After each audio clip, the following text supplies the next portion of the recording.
শুভ সকাল আমার প্রিয় বন্ধুরা, কেমন আছো সবাই?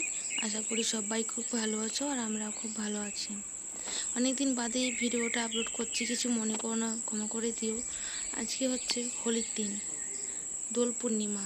আর আজকে যেরকম একটা শুভ দিন, আর আমাদের ঘরে একটা অঘটন ঘটে গেছে। আজকে আমার ভাইয়ের বিয়ে হবে, আমার বড় ভাইয়ের বিয়ে। আর খুব আনন্দ করছিলাম আমরা। আর সকালবেলা ঘুমের থেকে উঠে আমি আর ঠাকুমা কাজ নিয়ে ব্যস্ত হয়ে গেছি। আর আজকের ভিডিওটা বানাবো আমাদের যেরকম আজকে বিয়ের দিন, আর আজকে একটা সত্যি খুব দুর্ঘটনা ঘটে গেছে, অনেক বিপদের হাত থেকে বেঁচে গেছি। সেই ঘটনাই তোমাদের সাথে শেয়ার করব। প্লিজ ভিডিওটা তোমরা দেখো। সকাল সকাল উঠোন ঝাড় দিতে শুরু করে দিয়েছি। বাড়িতে একটা কুটুম নেই, কোনো আত্মীয় স্বজন নেই, শুধু আমি একা। কি করবো কিছু খুঁজে পাচ্ছিলাম না, কোন কাজটা করব কোন কাজটা করব না, অনেক চাপ। বাড়িতে যেহেতু একটা বিপদ হয়ে গেছে, তাই মা বাবা কাল রাতের থেকে ঘুমোয়নি, সারা রাত জেগে আছে, খুব চিন্তা করছে তারা কি হবে এবার। পাশের বাড়ি একটা দিদিকে ডাক দিয়েছি, সে এসে উঠোনটা লেপে দিচ্ছে। আমার বাবা খুব গরিব, আর কি বলতো, গরিবের ছেলের বিয়ে আজকে। এটা হলো আমার দিদা, সে কোনো কাজকর্ম করতে পারে না, বয়স হয়ে গেছে। এই বাড়িটা অনেক কষ্ট করে আমার বাবা ঋণ করে করেছে, আর ঋণ করে আমার ভাইয়ের বিয়ে দিচ্ছে। অনেক ইচ্ছে ছিল ভালো করে দেওয়ার, কিন্তু কি করব, কিছু করার নেই। আর আজকে রং খেলা, কিন্তু আমি রং খেলতে পারছি না, বড়দের পায়ে আবির দিতে পারছি না। আর আমার খাওয়ার টাইম নেই, রং খেলবো কখন, এক রাশ মাথায় চিন্তা নিয়ে শুধু ঘুরে বেড়াচ্ছি। ঘরে একটা আত্মীয় স্বজন নেই, একটা কুটুম বাটুম নেই।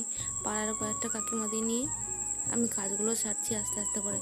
পাড়ার কয়েকটা দাদা ছিল, তাদেরকে বললাম আমার কাকা একা একা কিছু করে উঠতে পারছে না, তাই তাদেরকে বললাম প্যান্ডেল আর ওই পাশ টাশ নিয়ে এসে একটু ঝামেলা করে দিতে। কিছুক্ষণ বাদে ঠাকুরমশাই চলে আসবে, তার জন্য রেডি করে দিতেন। এদিকে ঠাকুরমশাই চলে আসছে। আমাদের যেহেতু সেরকম কোনো প্যান্ডেল হবে না, উপর থেকে শুধু তিরপল দিয়ে দিয়েছে, এর মধ্যেই কাজটা হবে। আর যারা কোনো যাত্রী আসবে তাদের জন্য চেয়ার টেবিলের ব্যবস্থা আছে, তারা সেখানেই খাওয়া দাওয়া করবে। আমাদের বাড়িতে যেহেতু কোনো আত্মীয় স্বজন আসেনি এখনও, তাই পাশের বাড়ির কাকিমা বৌদি তাদেরকে দেখেই গায়ে হলুদের কাজটা সেরে নেবো। এখন হবে গায়ে হলুদ, ভাইয়ের যাবতীয় যা কাজ ছিল এখানে ব্রাহ্মণ সেরে দিয়েছে। আর এই যে আমার কাকু হচ্ছে যে গায়ে হলুদ নিয়ে যাওয়ার জন্য পুরো রেডি হয়ে গেছেন। খুব খারাপ লাগছিল আজকে আমার ভাইয়ের বিয়ে, অথচ আমাদের ঘরে একটা আত্মীয় স্বজন নেই। নিমন্ত্রণ করেছে, কিন্তু তারা কাজের অজুহাতে আসতে পারছে না। কি করা যাবে, খুব কষ্ট হচ্ছিল। আমার মায়ের এত কষ্ট, আমার বাবা মায়ের, সত্যি আর দেখতে পাচ্ছিলাম না চোখে। আর সারাদিন রাত আমি এত কাজ করছিলাম যে আমার মেয়েটার শরীর খারাপ, সেদিকে আমি খেয়ালই করতে পারছিলাম না। সে খাচ্ছে কি খাচ্ছে না, আমি তো নিজেই টাইম মতো খাচ্ছিলাম না। আর ওর খুব জ্বর ঠান্ডা লেগেছিলো, তাই ওর দিকেও খেয়াল করতে পারছিলাম না। আর এখানে গায়ে হলুদের তেল পড়ছে। আর আমাদের এখানে আলাদা নিয়ম যে আর আমার শ্বশুর বাড়ি আলাদা নিয়ম, আর আমার বাপের বাড়ি আলাদা নিয়ম।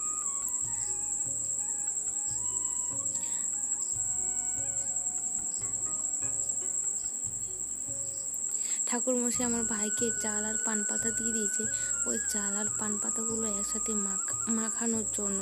কিন্তু আমাদের নিয়মে এরকম দেখিনি কোনোদিন যে চাল আর পান পাতা মাখাবে।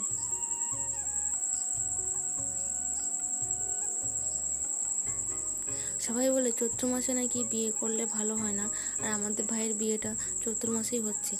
আর সত্যি কথা বলতে আমার বিয়ে চৈত্র মাসে হয়েছিল, এই দোল পূর্ণিমা ধরে। তা আজকে আমি 7 বছর আমার সংসার করছি, সবার সাথে হাসি খুশি মিলেমিশে আছি। আজকে ঠাকুরের কাছে প্রার্থনা করি ওরাও যেন খুব ভালো করে শান্তিতে সংসার করতে পারে, তো যেন খুব মিলেমিশে থাকে। আর ওই চালগুলো না, এই যে ছোট ছোট যে ভাঁড় ছিল, সেই ভাঁড়ের মধ্যে চালগুলো রেখে দিতে হবে, এগুলো পরে কাজে লাগবে। আর আমার বর সকাল থেকে পাত্তা ছিল না, এখন এসছে শালাবাবুকে সাহায্য করার জন্য, বাড়িতে অনেক কাজ ছিল। আজকে আমার বড় ভাইয়ের বিয়ে, এটা হলো আমার বড় ভাই, আর এটা হলো আমার ছোট ভাই। দাদার বিয়েতে আনন্দ করে কালকে রাত্রেবেলা জামা কাপড় কিনতে বাজারে গিয়েছিল, কিন্তু ভাগ্যের কি পরিহাস, মোটরসাইকেলটা অ্যাক্সিডেন্ট করে গেল। যে চালাচ্ছিল তার অবস্থা খুব ক্রিটিক্যাল, এ ছিল মাঝে, আর একটা ছেলে ছিল আমার পাশের বাড়ির ভাই একটা ছিল, তারও খুব লেগেছে। এদের দুজনের খুব কম লেগেছে, আর যে চালাচ্ছিল তারও একটু বেশি লেগেছে। আর কি বলবো, সারা রাত্রি কারো ঘুম নেই, ও খুব কাঁদছিল রাত্রিবেলা যে দাদার বিয়ে আজকে একটা এরকম একটা মানে অঘটন ঘটে গেল। ঠাকুরের কাছে প্রার্থনা করি বড় কিছু হয়নি, খুব অল্পের উপর দিয়ে গেছে। আর আমাদের যে পাকার বাড়িটা ছিল সেখানে কিছু নিয়ম ছিল, তাই এই নিয়মগুলো পালন করছিল। গায়ে হলুদ হয়ে যাওয়ার পর আমাদের নিয়ম যে পাড়ায় পাড়ায় সবার বাড়ি গিয়ে যাতে যাতে বাড়ি নিমন্ত্রণ আছে মিষ্টি খাওয়া কিংবা আশীর্বাদ নেওয়া। তাই আমরা সবাই মিলে গেছিলাম যে মিষ্টি খাবো আর মানে আশীর্বাদ করবে, তারা টাকা পয়সা দেবে। আর এই দাদুটা এসে নাচ করছিল, মানে নাতির বিয়ে বলে কথা, তাই সে একটু আবির টাবির খেলে একটু ড্রিঙ্ক করে চলে আসছিলো নাচ করার জন্য। আর আমার কাকু রেডি হয়ে গেছে তার বৌমাকে গায়ে হলুদ পৌঁছানোর জন্য। বিকেলবেলা আমরা রেডি হয়ে গেছি বেরোবো বলে, এত ঝড় বৃষ্টি হচ্ছে, কারেন্ট ছিল না। আর এদিকে আমার ভাই রেডি হয়ে গেছে হচ্ছে যে বেরোনোর জন্য, কিন্তু কিছু করার নেই, প্রচুর ঝড় বৃষ্টি হচ্ছে। আর আমার বোন ছবি তুলছিল ভাইয়ের, আর খুব ঝড় বৃষ্টি হচ্ছিলো, শিল পড়ছিল।